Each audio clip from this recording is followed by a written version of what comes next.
میں پیشنٹ ہوں اور میں فرض نماز 1 رکعت کھڑے ہو کر پڑھتی ہوں. اچھا میرے بھائی، بقایا رکعتیں بیلٹ باندھ کر پڑھتی ہوں.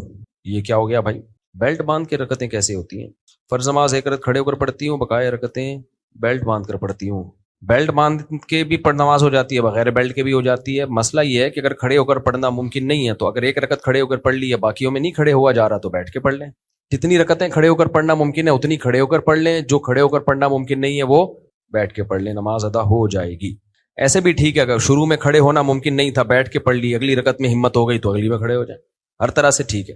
کچھ عرصے سے تلاوت دعائیں وغیرہ پڑھتے ہیں روانی کے ساتھ، کچھ الفاظ کی ادائیگی زبان سے نہیں ہوتی، متعدد دفعہ زور لگا کر تکلف کے ساتھ تلاوت کرنا پڑتا ہے. نہ زور لگایا کرو، اس سے دماغ گلا بعد میں خراب ہوگا، دماغ پہلے خراب ہوگا، وہمی بن جاتا ہے آدمی. نارملی بس روانی سے پڑھیں، اور اگر قرآن پڑھنا نہیں آتا کسی قاری سے سیکھنا شروع کر دیں اور پڑھتے رہیں. بس زور وور زیادہ نہ لگایا کریں، وہمی ہو جاتے ہیں. میں نے بہت لوگوں کو پاگل ہوتے ہوئے دیکھا ہے، ایسے پاگل ہوئے ہیں کہ پھر ٹھیک ہی نہیں ہوئے، وہ صحتیں بھی برباد ہو گئی ڈپریشن میں جا کے. تو اس لیے کسی بھی چیز کو اس طرح سے اپنے اوپر مسلط نہ کیا کرو.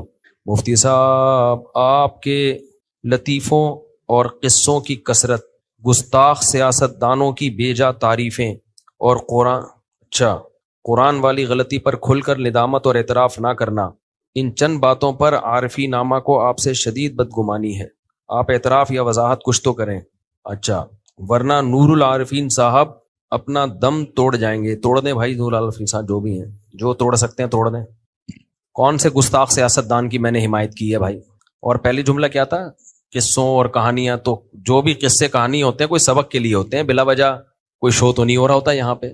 پورا 1-1.5 گھنٹے کا بیان ہوتا ہے، اس میں چند لطیفے آ جاتے ہیں جو کوئی موٹیویشن کے لیے ہوتے ہیں، وہ تو اچھا ہے، اس سے فائدہ ہوتا ہے لوگوں کو. اور باقی جو بات ہے وہ قصے کیوں دوبارہ چھیڑ رہے ہیں؟ اس پہ پوری وضاحت ہی میں 1 گھنٹے کا کلپ بھی ریکارڈ کروا دیا میں نے، اور اس پہ پوری وضاحت دے دی، تو ختم ہو گئی بات. پھر بھی کسی کو چھیڑنا ہے تو چھیڑ دے. ابھی کوئی مولوی صاحب میرے خلاف کفر کے فتوے دے رہے ہیں ہر جمعے کو کہ یہ کافر ہو گیا، اس کے پیچھے جو نماز پڑھے وہ بھی کافر ہو گیا. پھر اگلے دن بیان ہوگا، اگلے جمعے میں پھر بیان، یہ کافر ہو گیا، اس کے پیچھے جو نماز پڑھے وہ بھی کافر ہو گیا. قریب میں ہی ہے، ہماری کمیٹی والے پہنچ گئے اس کے پاس تفتیش کے لیے. یہ نہیں کہ اس کو منع کرنے، کمیٹی کے بعض لوگ منع کرنے نہیں، پوچھنے کے لیے کہ واقعی ہمارے امام سب کافر ہو گئے. مجھے بڑا غصہ آیا. میں نے کمیٹی کے چند جو 2-4 لوگ پہنچے تھے، سب نہیں. میں نے کہا تم کیوں اس کے پاس جا رہے ہو نالائق ہو؟ کہہ رہے نہیں وہ بھی مفتی ہے. میں نے کہا بھائی وہ روحانی عامل ہے، وہ بنیان سونگتا ہے عورتوں کے، حقیقت ہے. وہ مفتی کہاں سے ہو گیا؟ اب اس کو تکلیف مجھ سے یہ نہیں ہے کہ میں نے کیا کہا کیا نہیں کہا، اس کو تکلیف ہے کہ میں عاملوں کے خلاف بولتا ہوں، تو اس کو تو موقع چاہیے مجھ پہ کفر کا فتویٰ لگانے کا. اور میں نے کہا دوسری بات، اگر تم نے اس کے فتوے کو ماننا ہے تو تم سب کا نکاح تو ٹوٹ گیا. پھر وہ تو یہ کہہ رہا ہے جو اس کے پیچھے نماز پڑھتا ہے اس کا نکاح ٹوٹ گیا. میں نے کہا رنڈوے ہو اس وقت، تو تم لوگ رنڈوے ہو. تو فتنہ فساد الگ چیز ہے، اصلاح الگ چیز ہے. تو سوسائٹی میں اصلاح کی کوشش کیا کرو، فساد کی کوشش مت کیا کرو. اگر کوئی کسی کو قتل کرے، باقی جو گستاخ سیاست دانوں کی حمایت، تو بتاؤ نا کون گستاخ سیاست دان ہے جس کی میں نے حمایت کی ہے؟ اگر کوئی کسی اور گستاخ کے فتوے لگانے کی اتھارٹی کس کے پاس ہے، یہ بھی ایک اہم مسئلہ ہے. یہ تھوڑی کہ کوئی بھی کسی کو جب چاہے گستاخ کہہ دے. اس کا معیار کیا ہے؟ کیا پاکستان میں بے گناہ لوگوں کے قتل نہیں ہوئے اسی بات پہ؟ ابھی تو پھر یہ حساس ٹاپک ہے، میں اس پہ بات کروں گا، ایک ایشو بن جائے گا. ورنہ ہمارے پاس جو رپورٹیں ہیں نا، جو کتنے بے گناہ، میں نے اس پہ بیان بھی کیا تھا کینیڈا جانے سے پہلے، کہ کتنے بے گناہ لوگ ہیں جن پہ گستاخیوں کے الزام لگے ہیں، اور وہ کسی نے اپنی دشمنی نکالی. کچھ لوگوں پہ صحیح الزام بھی لگے ہیں، ایسا نہیں ہے، لیکن بہتوں پہ غلط الزام بھی لگے ہیں، صرف کسی نے اپنی دشمنی نکالی ہے. اور پھر تھانے پہ دباؤ ڈالا، پھر جج پہ دباؤ ڈالا، جج اپنی جان بچانے کے لیے اگلے کو جیل میں بھیج رہا ہے. یہ سب کچھ ہوا نہیں ہے، ہو رہا ہے، اور بہت کثرت سے ہوا ہے پاکستان میں. بندہ اٹھا کے ادھر مار دیا، کسی نے ادھر اٹھا کے بندہ. بھائی یہ ملک ہے، یہ کیا ہے؟ یہ جو جب چاہے اٹھے، جس کو آپ کی ذاتی دشمنی چل رہی ہوتی ہے، آپ نے اس پہ گستاخی کا لگا دیا الزام اور اڑا دیا بندہ، ہیرو بھی بن جاتے ہو پھر آپ. یہ دنیا میں کسی ملک میں اتنی لا قانونیت نہیں ہے جتنی ہمارے یہاں ہے.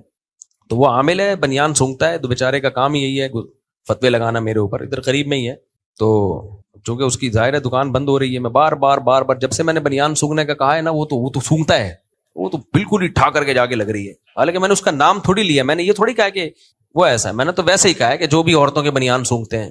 تو وہ فوراً کہتا ہے وہ تو میں سونگتا ہوں. دھوبی کو آپ اپنا بنیان دو نا میلا، اور کو تو اس کو سونگ، تاکہ پتہ چلے کتنا گندا ہے، تاکہ صرف اس حساب سے ڈالے. وہ سونگے گا کبھی بھی نہیں. ہوگا تیرا بنیان ہے، میں کیوں سونگوں، ڈائریکٹ مشین میں ڈالوں گا میں اس کو.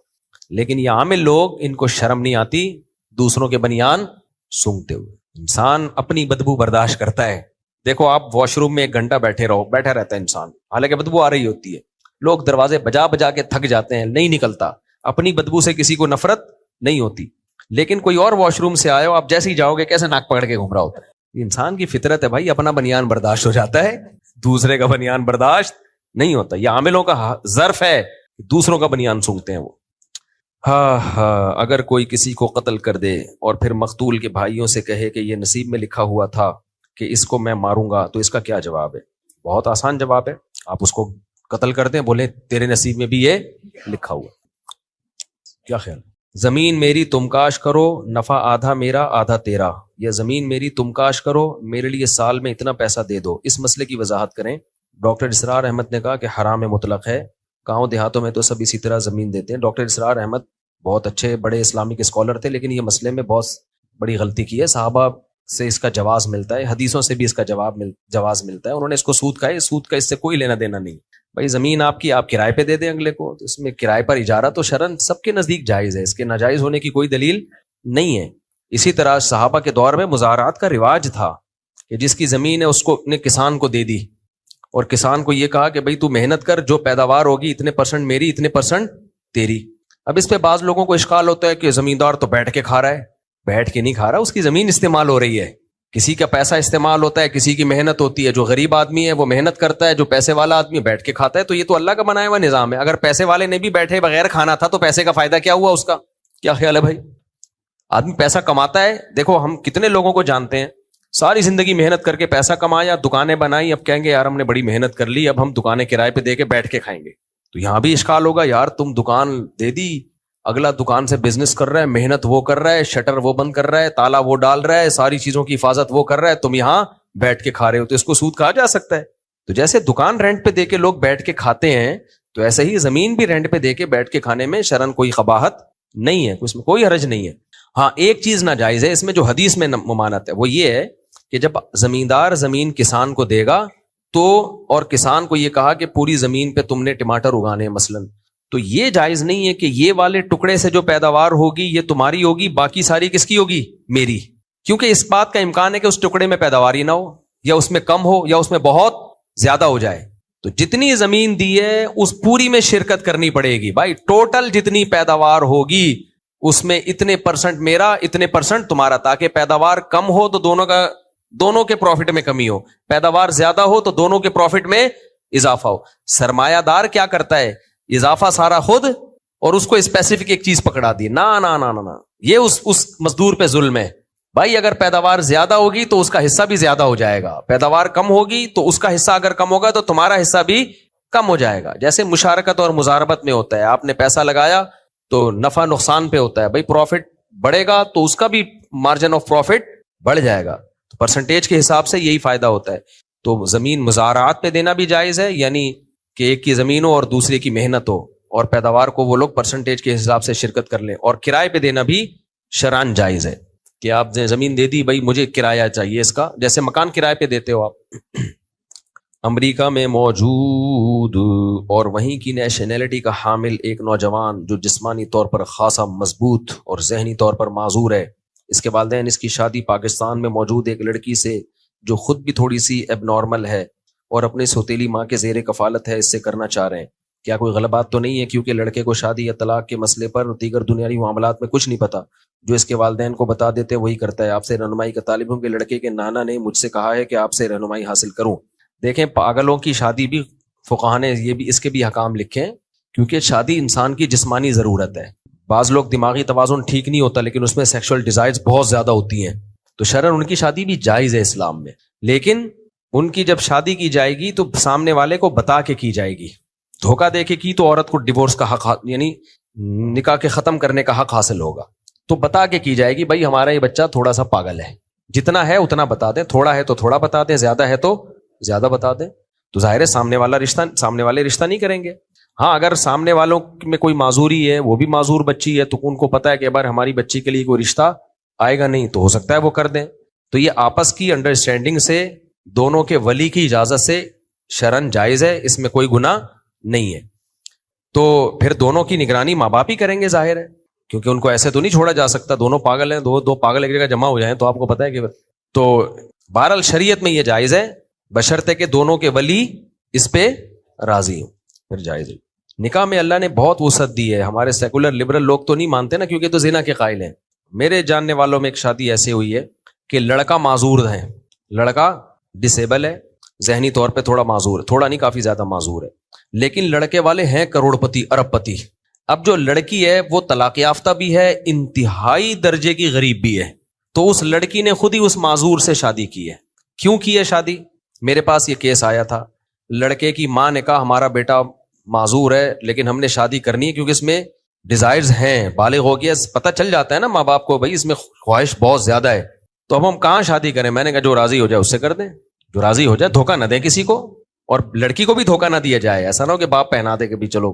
تو ان کے لیے ایک رشتہ آیا کہ انتہائی غریب لڑکی، طلاق یافتہ بھی، تو صورت کی بھی کوئی اچھی نہیں تھی، تو اس لڑکی کے ماں باپ اس لڑکی والے اپنی بیٹی کو لے کے گھوم رہے ہیں، کوئی ان کو صحیح آدمی مل نہیں نا شادی کے لیے، تو لڑکی سمجھدار ہے، طلاق یافتہ ہے، بچے بھی ہیں اس کے، تو لڑکی راضی ہو گئی۔ کیوں راضی ہوئی؟ بھائی میں انتہائی غریب گھرانے کی ہوں، تو مجھے میرا شوہر تو نہیں پالے گا لیکن ساس سسر مجھے، وہ تو مجھے گھر میں اتنے بڑے بنگلے میں ٹھکانہ مل جائے گا، تو کوئی بات نہیں، میں شوہر کو سنبھال لوں گی، کوئی بات نہیں، لیکن مجھے ایک ٹھکانہ مل جائے گا۔ تو لڑکی کے ماں باپ نے بھی سوچا ہماری بیٹی گھر گھر دھکے کھاتی پھر رہی ہے، کبھی اس کے گھر ملازمت، عزت بھی محفوظ نہیں ہے، تو اسلام نے بہترین حل دیا ہے، بھائی اگر آپ کو کوئی رشتہ ایسا لگتا ہے کہ آپ سمجھتے ہو کہ آپ کے لیے بہتر ہے تو آپ کر دیں شادی اس کی۔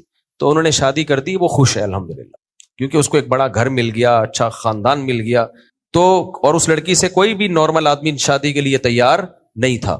تو جہاں دھوکا ہوگا وہاں جائز نہیں ہے، جہاں دھوکا نہ ہو وہاں دونوں کی میوچل انڈرسٹینڈنگ سے جب وہ دونوں خوش ہیں تو کسی تیسرے کو کباب میں ہڈی بننے کی کیا ضرورت؟ ممکن ہے کچھ سیکولر لبرل لوگ بولیں لو ایک اچھی بڑی لڑکی معذور کے حوالے کر دی، بھائی وہ لڑکی خوش ہے اس پہ، ٹھیک ہے نا، کیونکہ وہ ویسے ہی گھروں میں جا کے معذوروں کی خدمت کر کے پیسے کما رہی ہو، یعنی میں اپنے شوہر معذور کی خدمت کر کے پیسے کما لوں، اچھا نہیں ہے کیا؟ مجھے وراثت بھی ملے گی، مجھے اولاد معذور نہیں ہوتی، بعض دفعہ شوہر کوئی ڈسیبل ہوتا ہے تو ڈاکٹر کہہ دیتے ہیں کہ اولاد میں یہ بیماری نہیں آئے گی، تو مجھے اولاد مل جائے گی، مجھے ایک اچھا سسرال مل گیا۔ تو ہر ایک کو ساری نعمتیں نہیں ملتی، کچھ چیزوں سے بعض دفعہ دستبردار ہونا پڑتا ہے۔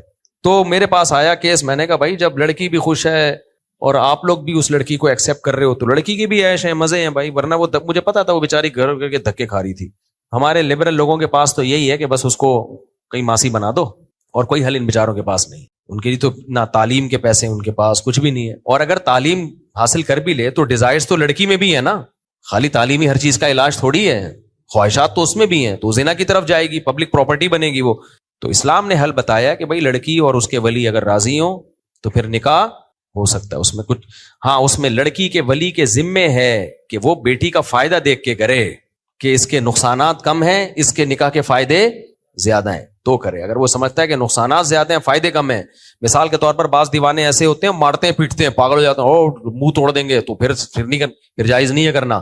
بھائی بعض پاگل ایسے ہوتے ہیں، وہ بیچارہ معذور ہے ذہنی، لیکن ایسا نہیں ہے نا کہ مارتا پیٹتا ہو، بعض ڈپریشن کے مریض ہوتے ہیں وہ گلے دبا دیتے ہیں، تو پھر یہ نہیں ہے کہ چونکہ پیسہ ملے گا تو بیٹی کو پیسہ ملے گا، بچے کی تو پیسہ ملے گا نا، ٹوٹ ٹاٹ کے برابر کر کے رکھ دے گا تھوڑے دنوں میں۔ تو معذور میں بھی فرق ہوتا ہے نا۔ مفتی صاحب موت کی فضیلت کیا ہے؟ موت کی کوئی فضیلت نہیں ہے بھائی، اللہ کی راہ میں موت کی فضیلت بہت ہے، شہادت جسے کہتے ہیں وہ تو فضیلت ہی فضیلت ہے، باقی مرنے کی کوئی خاص فضیلت ابھی تک رپورٹ آئی نہیں ہے سامنے۔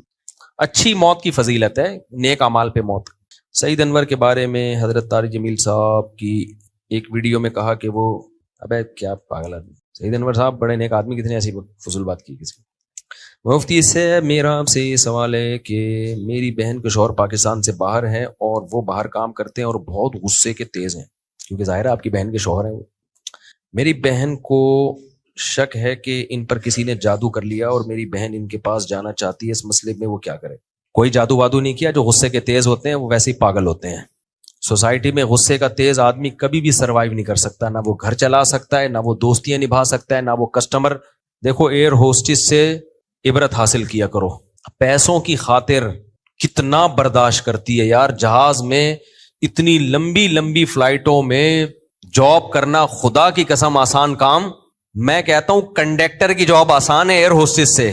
لوگ مرتے ہیں کہ لڑکیاں مرتی ہیں ایئر ہوسٹس بنے، کنڈکٹر ہر اڈے پہ اتر جاتا ہے نیچے، ٹھیک ہے نا، تھوڑی دیر میں، اور چلو مولوی صاحب صوفی صاحب دھکے بھی دیتا ہے لوگوں کو، چلو آگے۔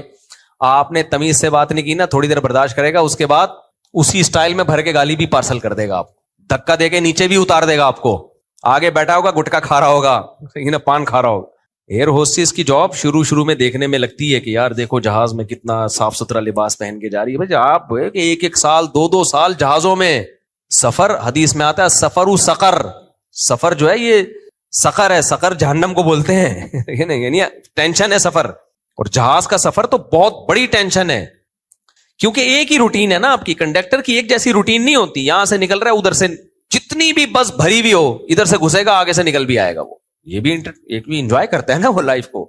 یہاں سے گھسا, سب سے کرائے لے کے, اس کی جیب کبھی نہیں کٹتی, سب کی کٹے گی جیب, کنڈکٹر کی نہیں کٹے گی. یہاں سے گھسا, ادھر سے نکل آیا. تو خیر وہ بھی ٹینشن والی جاب ہے, میں نہیں کہہ رہا کہ کنڈکٹر کی جاب ہلکی ہے, لیکن ایئر ہوسٹس کی جاب بہت مشکل جاب ہے. تو ہواؤں میں رہنا, اتنا ٹائم جہازوں میں, اتنے گھنٹے گزارنا روزانہ ڈیلی بیسس, اور پھر لوگوں سے حسن اخلاق سے بات کرنا. لوگ کیسے کیسے تنگ کرتے ہیں, بار بار پانی منگوا رہے ہیں, بار بار چائے منگوا رہے ہیں, کوئی واش روم اٹھ کے جا رہا ہے, کوئی بیچ میں کھڑے ہو کے نماز پڑھ رہا ہے راستہ روک کے نا, ایسے صوفی بھی دیکھے ہم نے. اب ایک پائلٹ نے مجھے, جو بڑے دیندار تھے, انہوں نے مجھے بتایا, کہتے بڑے داڑھی والے نمازی ہیں, کل ہی کی بات ہے, کل وہ پائلٹ ملے مجھ سے.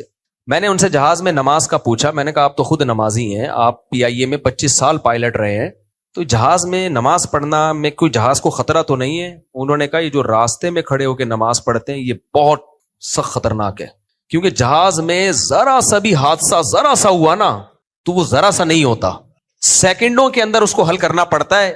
سیکنڈوں کی خطا جہاز میں جہاز کو تباہ کر دینا, سب لوگوں کی جان جائے گی. تو انہوں نے کہا میں جب پائلٹ تھا تو میں کبھی کسی کو راستے میں نماز نہیں پڑھنے دیتا تھا, کیونکہ کچھ بھی ہو گیا پیچھے لوگ. اچھا جہاز کا ایک اصول یہ ہے کہ پبلک کو بتایا کچھ نہیں جاتا جہاز میں کہ کوئی فنی خرابی ہو گئی ہے. ایئر ہوسٹس کو سکھایا جاتا ہے کہ 100% جہاز نے تباہ بھی ہونا ہے نا, آپ نے مسکرانا ہے, کچھ نہیں, یہ تو نارمل ہے, کچھ بھی نہیں. کیونکہ اگر آپ گھبرا گئی نا, پبلک تو کھڑکیوں سے چھلانگے مارے گی, پبلک بولے گی بیٹا یہ گھبرائی ہوئی ہے, اس کا مطلب کچھ ہے. کیونکہ جہازوں میں ایسا ہوتا ہے, طوفان آتے رہتے ہیں اوپر نا, تو جہاز میں وائبریشن ہوتی رہتی ہے, ہلتے رہتے ہیں, دائیں بائیں ہوتے رہتے ہیں, بہت ہوتا ہے جہازوں میں. تو اس میں جہاز کا جو عملہ ہے اس کو یہ سکھایا جاتا ہے بھائی جتنی بھی, کیونکہ جب ایمرجنسی ہوگی, پبلک اگر بھگدڑ مچ گئی تو پھر تو گئے کام سے. پبلک تو سیٹ بیلٹ باندھ کے بیٹھی رہے آرام سے, شور نہ مچائے, شور مچایا تو ان کے خود اوسان خطا ہو جاتے ہیں. تو ان کو تو یہ سکھایا جاتا ہے بھائی جب تباہ ہوگا نا خود ہی پتہ چل جائے گا ان کو کہ اب کہیں اور پہنچ گئے, ہم فرشتے نظر آئیں گے, اس سے پہلے آپ نے کیا کرنا ہے, ریلیکس. تو اب کل کی بات ہے, ہمارے دوست ہیں PIA میں 25 سال پائلٹ رہے ہیں, دعوت تھی, بیان بھی تھا, دعوت بھی تھی. انہوں نے بتایا, میں نے نماز کا ان سے پوچھا نا, تو میں چاہتا ہوں تاکہ تحقیق کروں نا کہ واقعی کھڑے ہو کے بیچ میں کیونکہ بیچ میں ہی جگہ ہوتی ہے زیادہ تر. تو انہوں نے کہا کہ بھائی یہ اتنا ڈینجرس ہے, اتنا ڈینجرس ہے, ذرا سا کوئی خرابی ہو گئی نا جہاز کی دم میں, انہوں نے دم نہیں بولا, میں تو وہ ٹرمینالوجی استعمال نہیں کروں گا نا جو پائلٹوں کی ہوتی ہے, دم میں آگ لگ گئی فرض کرو, تو سیکنڈوں کے اندر عملے کو بھاگنا ہوتا ہے, اس میں یہ نہیں ہوتا بیچ میں نیت باندھ کے بندہ کھڑا ہوا ہے. تو بہت بڑے مسائل ہوتے ہیں. پھر ایک نمازی نہیں, انہوں نے کہا میں حج کی پرواز لے کے جا رہا تھا, تو میں نے اور کہتے ہیں میں نے تو حادثے دیکھے بھی ہیں نا, وہ تو خود پائے 25 سال جس نے جہاز اڑایا ہوگا, کہہ رہے ہیں ہم نے حادثے فیس کیے ہیں. جب میں کئی پائلٹوں سے ملا ہوں, بعض دفعہ جہاز میں جو کو پائلٹ ہے وہ بھی گپ شپ کے لیے آ جاتے ہیں کبھی, جو فارغ ہوتے ہیں نا, تو میں ان سے بہت پوچھتا ہوں, میں نے ایسے ایسے واقعات جہازوں کے دیکھے تو میں تو سناتے ہوئے ڈر رہا ہوں کہ لوگ سفر نہ کرنا چھوڑ دیں. ایک پائلٹ نے مجھے بتایا, میں سے سعودی عرب جا رہا تھا, کو پائلٹ تھے وہ, یا کو نہیں ہوں گے, کو ہوں گے بہرحال, تو بیٹھے ہوئے گپ شپ ہو رہی. میں نے کہا آپ اتنے عرصے جہاز اڑا رہے ہیں, کوئی حادثہ؟ انہوں نے کہا میں نے ایک حادثہ دیکھا, ہم نے خیر ہم جہاز اڑا رہے تھے, رشیا جا رہے تھے ہم. انہوں نے کہا رشیا والے نے پی کے اڑاتے ہیں جہاز, تو رشیا میں جہاز میں کبھی بھی جس ٹریک پہ جہاز جا رہا ہوگا, سامنے والا یہ W11 نہیں ہے کہ اسی ٹریک پہ آ رہی ہو, این وقت پہ دائیں بائیں کر لیا. W11 میں تو ایسا ہوتا ہے جا رہے وہ بھی سامنے آ رہا ہے, کوئی پرابلم کی بات نہیں, این وقت پہ جب پہنچیں گے وہ تھوڑا ادھر ہو جائے گا, یہ تھوڑا ادھر. جہازوں میں ایسا نہیں ہوتا کیونکہ اتنی اسپیڈ ہوتی ہے. تو کہتے ہیں وہ کوئی پی کے اڑا ہوگا بےچارا پائلٹ, بےچارا تو نہیں کہنا چاہیے اس کمبخت کو. کہہ رہے ہیں جب اتنا قریب پہنچ گیا نا, سامنے سے آ رہا تھا, غلط ٹریک پہ چڑھ گیا تھا, کہ ہمارے اور اس کے درمیان ڈیسیژن یعنی فیصلہ کرنے کا صرف 10 سیکنڈ رہ گئے تھے جب ہمیں پتہ چلا ہے. تو جہازوں میں کچھ ایسے حالات لگے ہوتے ہیں جو آپ کو فوراً الرٹ کر دیتے ہیں. تو جہاز میں جو فوراً اس نے الرٹ کیا, آواز آئی نا کہ رائٹ, اس کا مطلب ہوتا ہے رائٹ پہ ٹرن کر لو, آگے کوئی خطرہ ہے. اور اس پائلٹ کو میسج گیا کہ لیفٹ. کہہ رہے 10 سیکنڈ کے اندر پائلٹ جو ہے نا اس کے اعصاب مضبوط ہونے چاہیے, کیونکہ وہ ابھی جب دیکھا نا آگے سے جہاز آ رہا ہے بھائی, وہ تو پورا اس کو وہ تو ٹکرا جاتا ہے. کہنے 10 سیکنڈ میں فیصلہ کیا ہے تو فوراً پائلٹ نے اس کو جہاز کو ادھر گھمایا ہے. تو پائلٹ بھی اگر پی کے بیٹھا ہوا یوں یوں گپے مار رہا ہے, 4 شادیوں کی باتیں کر رہا ہے وہاں بیٹھ کے ہیں بھائی, تو پروگرام تو اڑ گیا نا پھر. تو 10 سیکنڈ کے اندر کہہ رہے ہیں فوراً جو ہے نا اس نے ایسے کیا اور وہ والے پائلٹ نے ایسے, تو وہ یہ پکڑو نا, کہہ رہے ہیں دونوں جہاز ایسے گئے, وہ ادھر سے آیا اور یہ یوں گئے ہیں.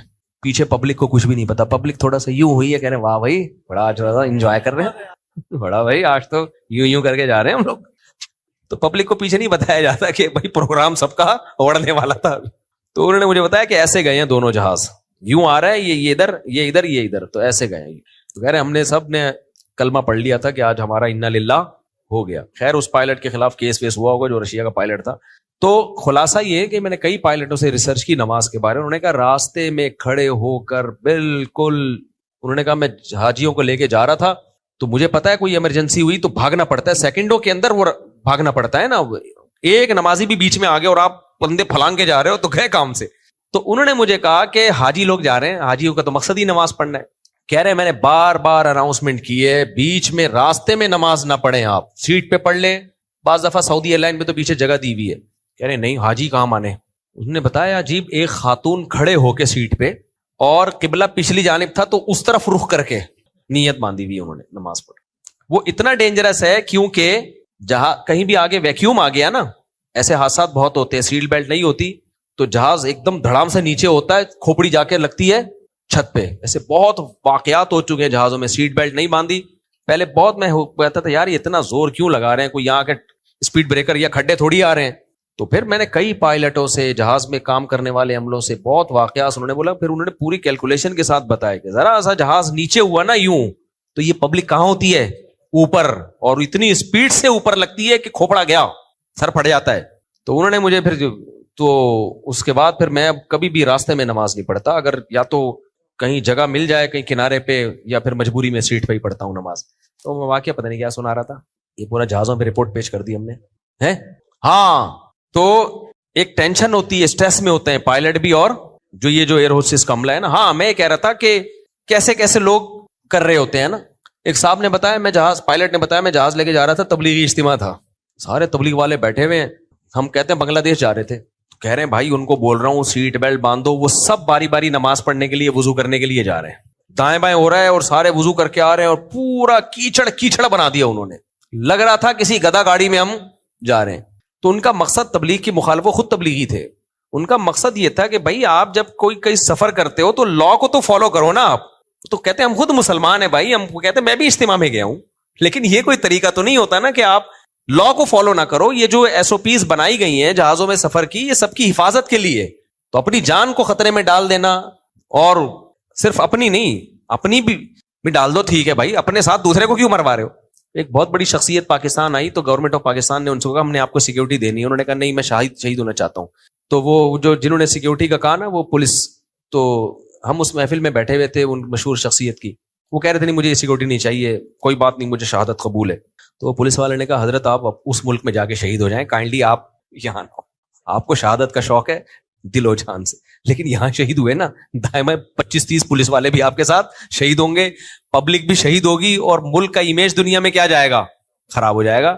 تو ہم آپ کی شہادت کے شوق کے خلاف بالکل بھی نہیں ہیں, لیکن آپ یہاں شہید نہ ہو, اس لیے ہم آپ کو یہاں سیکیورٹی فل دیں گے. باقی آپ کہیں اور کسی ملک میں جا کے اگر آپ کو شہید ہونے کا شوق ہے تو ہماری طرف سے جنت میں جانے پر آپ کی طرف سے کوئی پابندی نہیں. تو اس لیے آپ جہاز میں ایس او پیز پر عمل نہیں کرتے, آپ پہ اللہ پہ توکل کرتے ہو, تو دوسروں کو نہیں مرواؤ میرے بھائی. اچھا کیا ایک وقت میں ایک ہی چھت کے نیچے نکاح اور ولیمہ ہو سکتا ہے؟ کیوں نہیں ہو سکتا بھائی, ولیمے کے لیے الگ سے چھت, اتنی چھتیں کہاں ہیں بھائی لوگوں کے پاس. جمعے کی پہلی اذان کے بعد کیا صرف خرید, ولیمہ جو ہے نا سنت ہے رخصتی کے بعد. تو رخصتی کا مطلب میاں بیوی تنہائی میں جمع ہو جائیں, بس بے شک 15 منٹ کے لیے جمع ہو جائیں, یعنی دلہن گھر آ جائے شوہر کے, تو تھوڑی دیر کے لیے بھی میاں بیوی بند کمرے میں جمع ہو گئے, گپ شپ لگا لی, بس اس کا مطلب رخصتی شریعت کی نظر میں ہو گئی ہے. تو اس کے بعد ولیمہ سنت. رخصتی سے پہلے جو ہوگا وہ شریعت میں ولیمہ نہیں کہلائے گا, اس میں سنت کا ثواب نہیں ملے گا. اور ولیمہ بہت اہم سنت ہے, حدیثوں میں جتنی تاکید ہے اس سے پتہ چلتا ہے کہ یہ سنت مؤکدہ ہے, لہٰذا اس کو ترک نہیں کرنا چاہیے. پیسے نہیں ہے سستا ولیمہ کر دو, جمعے کی پہلی اذان کے بعد کیا صرف خرید و فروخت کا عمل حرام ہے؟ خریدی ہوئی چیز اور کمایا ہوا مال بھی حرام ہے؟ خریدی ہوئی چیز کمایا ہوا مال حرام نہیں ہے، لیکن خرید و فروخت ناجائز ہے۔ جس طرح حضرت علی نے خوارج پر کفر کا فتویٰ نہیں لگایا اور ان کے پیچھے نماز پڑھنے کو صحیح کہا، عبداللہ بن عمر بھی خوارج کے پیچھے نماز پڑھتے تھے، اس طرح ہم کسی کو کافر نہیں کہتے، کیا یہ دلیل صحیح ہے؟ یہ کسی نے کہا ہے کہ انجیل علی مرزا نے یہ بات کہی ہے۔ ہاں یہ دلیل صحیح ہے کہ کافر کے الگ احکام ہیں، ہر بدعتی کافر نہیں ہوتا، تو خوارج کے پیچھے بھی نماز پڑھی گئی ہے، حالانکہ وہ باغی تھے، گناہ گار تھے، ان کو جہنم کی وعیدیں سنائی گئی۔ انسان جب اسلام میں دین کی جو بیسک ضرورت جو چیزیں ضروریات دین سے ہیں ان کا جب انکار کرتا ہے تو پھر اسلام سے خارج ہوتا ہے۔ مثال کے طور پر کوئی فرض نماز کا انکار کر دے، مثال کے طور پر کوئی تقدیر کا انکار کر دے اور تعویل بھی نہ ہو اس کے پاس کوئی، مثال کے طور پر ختم نبوت کا انکار کر دے یا توحید کا انکار کر دے، شرک کرنا شروع کر دے، نبی کو بغیر کسی تعویل کے حاضر ناظر مشکل کشا سمجھنا شروع کر دے، پھر بھائی خود بخود ہو جاتا ہے کافر، پھر ہمیں کافر کہنے کی ضرورت نہیں ہے، پھر ایسے شخص کے پیچھے نماز بھی جائز نہیں۔ ابے بھائی یہ حیا کے خلاف مسائل ایسے نہ پوچھا کرو یار، جائز ہے بھائی، یہ جو پوچھا ہے نا انہوں نے جائز ہے۔ مفتی سے اب کسی چیز کی خرید و فروخت کے بارے میں پوچھا ہے تو ان سے بولو چھپڑ میں پوچھ لینا۔ یہ مفتی صاحب کیا دجال کی کیا بولے ساری حدیث کے مطابق، صحیح حدیث کے مطابق گدھا ہوگا دجال کا، یا اس دور کی کوئی سواری ہوگی جیسے کہ جہاز وغیرہ؟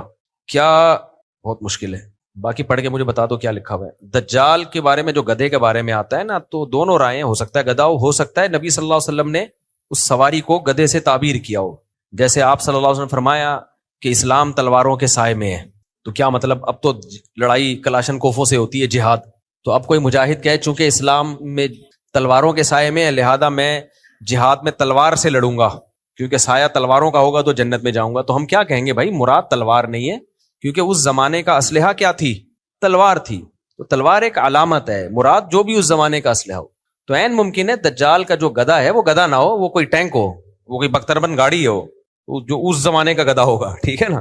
تو یہ ضروری نہیں ہے، اور یہ بھی ممکن ہے، ہو سکتا ہے وہ کیونکہ خود گدھا ہوگا تو ہو سکتا ہے گدھے پہ ہی آئے وہ، کہ ترقی کے دور میں بھی بولے گدھے پہ ہی جانا ہے میں نے، کیوں ایک پرچہ تم نے بیچ سے نکالا ہے، ایسا ہی ہے، پڑھ لو نا اس کو، سوال ضائع نہیں کرو۔ مفتی صاحب کیا یہ جائز ہے میرے لیے؟ میں نے 5 لاکھ کی زمین خریدی، 40,000 بیانہ دیا، اسٹیمپ پیپر پر لکھ دیا تھا کہ 1 ہفتے کے اندر دے دوں گا، اور 2 دن میں اس زمین کو میں نے 6 لاکھ میں بیچ دیا، 5 اس کو دی، 1 لاکھ خود لیا۔ ہاں جائز ہے، زمین قبضے کے بغیر بھی بیچ سکتے ہیں۔ منقولی اشیاء جو ہے نا، موویبل اشیاء، ان کو آگے بیچنا جائز نہیں ہے جب تک کہ ان پہ خود قبضہ نہ کر لیا جائے، لیکن زمین کوئی موویبل چیز نہیں ہے، منقولی چیز نہیں ہے، نقل نہیں ہو سکتی یہاں سے وہاں، تو اس میں ہبہ میں تو ضروری ہے، گفٹ جب کوئی دے تو قبضہ ضروری ہے، لیکن بیچنے کے لیے قبضہ ضروری نہیں ہے۔